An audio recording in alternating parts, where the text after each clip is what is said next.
ওহো আদমরি পাক দড়িয়া গেছে দাড়ি, দন্ত আছে গোটাচারি, সমন জারি গিয়াছে করিয়ারে সোনার আদম, জিন্দেগি তোর যাই ফাঁকি দিয়া, রহমত যাইরে ফাঁকি দিয়া রে সোনার আদম, নিশি তোর যাই ফাঁকি দিয়া।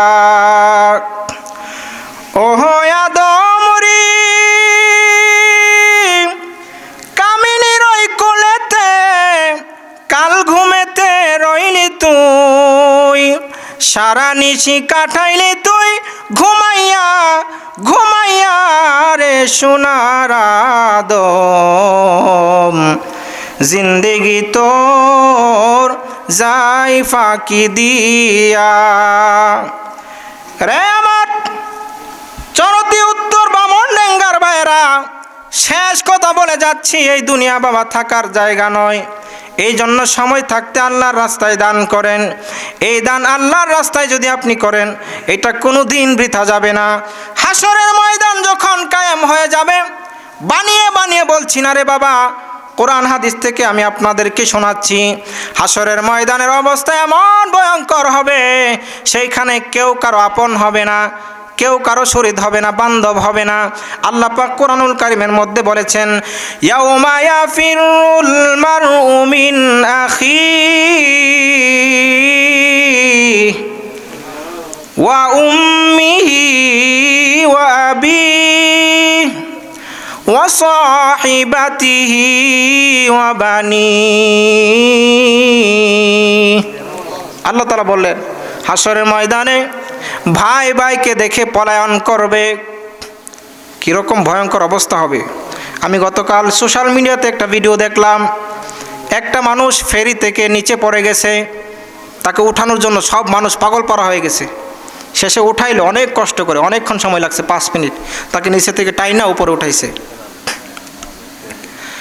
হাসরের ময়দানে বিপদে পড়ার পরে কেউ এগিয়ে আসবে না, বরং আল্লাহ তাআলা বললেন 30 পারার মধ্যে, ইয়াউমা ইয়াফিরুল মারউ মিন আখি, ভাই ভাইকে দেখার পরে সে পলায়ন করবে।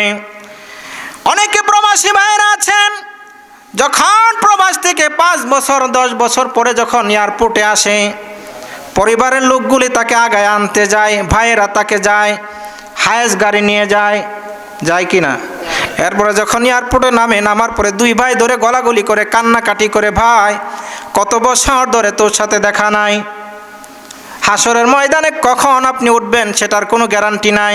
কোটি কোটি বছর পরে ভাই ভাইকে দেখার পরে উচিত ছিল ভাই ভাইকে দেখে দৌড়ে গিয়ে তাকে জড়ায় ধরবে, কান্নাকাটি করবে, রে ভাই তোকে আমি কোটি কোটি বছর ধরে দেখি না, আয় একটু কোলাকুলি করি। কিন্তু কোরআন হাদিস বলে ভাই ভাইকে দেখার পরে সে পালিয়ে যাবে, দৌড়ায় যাবে। পুলিশকে দেখলে যেমন আসামি পলায়ন করে দৌড়ায় ভাগে, ভাই ভাইকে দেখে দৌড়ায় পলাবে। কেন পলাবে? ভাই চিন্তা করবে আজকের এই কঠিন দিনে সবাই নাফসি নাফসি নাফসি নাফসি করছে, সবাই নিজের চিন্তায় পেরেশান। আজকে যদি ভাইয়ের সাথে দেখা হয়, আর বড় ভাই যদি ডাক দিয়ে বলেন, রে ছোট ভাই দুনিয়াতে তোর জন্য কত কষ্ট করলাম, ফ্যামিলির বড় সন্তান ছিলাম, এই ফ্যামিলির জন্য আমি অনেক খাটুনি করেছি, অনেক খাটাখাটনি করে আমার জীবনটা ফ্যামিলির জন্য আমি ব্যয় করে ফেলেছি, আজকে তুমি আমাকে একটা নেকি দিয়ে তুমি আমাকে সাহায্য করো। এই কথা যদি বলে ফেলে আমি কিভাবে মুখ দেখাবো? না দিয়েও তো পারবো না। এই জন্য সে ভাই থেকে পলায়ন করবে। ওয়া উম্মিহি ওয়া আবি, বলতে পারেন হুজুর ভাই যেহেতু পলায়ন করবে মা বাবা হয়তো আগায় আসবে। না রে না, না না, মা বাবাও পলায়ন করবে। ও উম্মিহি আবি, আল্লাহ তাআলা বললেন মা বাবাও সন্তানকে দেখে তারা পলায়ন করবে।